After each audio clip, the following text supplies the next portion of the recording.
This video is designed to show you some of the key concepts we discussed in Lesson 3-10. The goal that we had for today was to be able to determine if numbers were divisible by 2, 3, 4, 5, 6, 9, and 10, and also listing the different factors for each number. A key tip in finding factors, what you want to do is always multiply the number by 1 and itself first, and then go from there as far as listing your factors.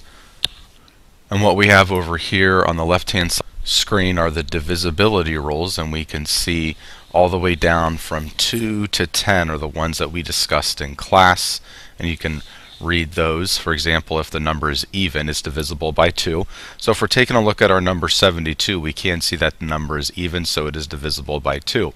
Also, taking a look at the number 72, looking at the divisibility rule of 3, if the sum of the digits of the number is divisible by 3, we take 7 plus 2, that does equal 9.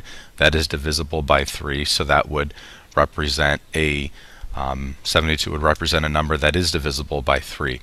Also, if you're taking a look at the number 4, if the last two digits are divisible by 4, and we can see that 72 is divisible by 4. There's only two digits in the number, so that would be divisible by 4. Now looking down to number 5, if the last digit is a 0 or a 5. Now we can see with 72 the last digit is a 2, so it's not a 0 or a 5, so that would not work.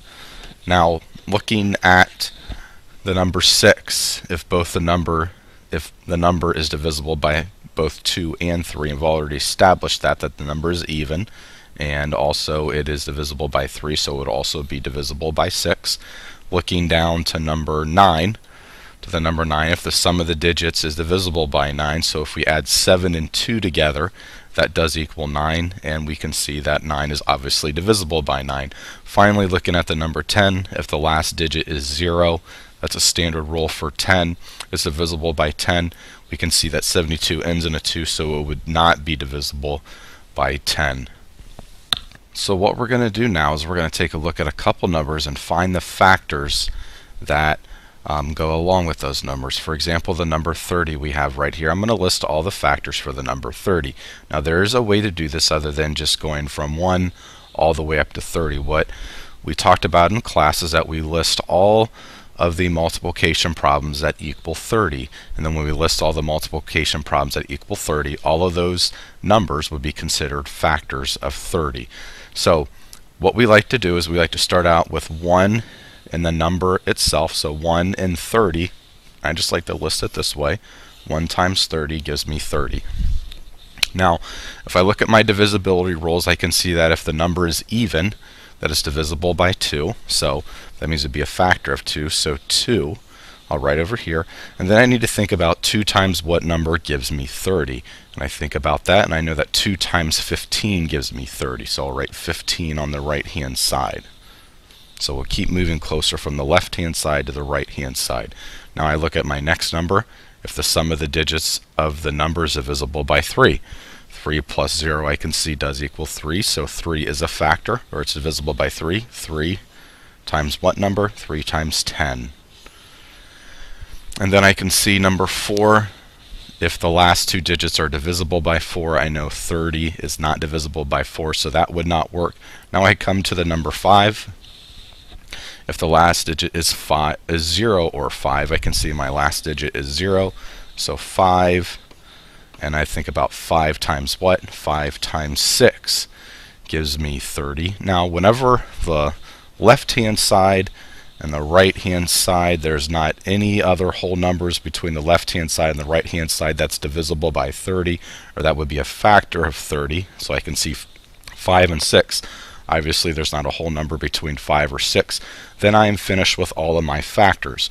So I could say that the factors of the number 30 are 1, 2, 3, 5, 6, 10, 15, and 30. Now I'm going to take a look at listing all the factors of the number 45. So first of all, I'm going to start out with the number 1 and the number 45, and I like to write these out pretty far away from each other so I have enough room to write all the other factors, even though there may not be as many factors as other numbers. So I go to my divisibility rule, I go to number 2.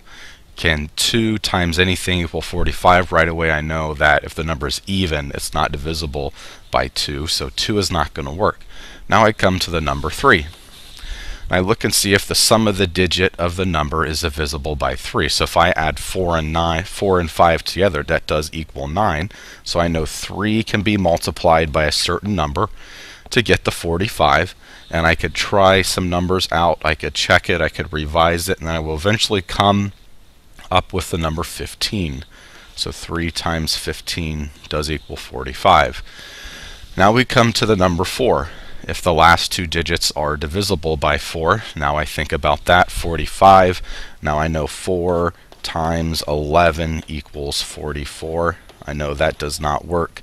And then 4 times 12 equals 48. So I know 4 would not be considered a factor of 45 at all. Now I see the number 5. If the last digit is 0 or 5, now I can see my last digit is a 5. Okay, so 5 times what number gives me 45? 5 times 9 gives me 45. Okay, now I still have some whole numbers between the number 5 and the number 9, so I need to keep going. Even though I may think I have all the factors listed, I still need to keep going. So I take a look at the number 6 now. If the number is divisible by both 2 and 3, now I know it's not divisible by 2 right away, so it's not going to be divisible by 6.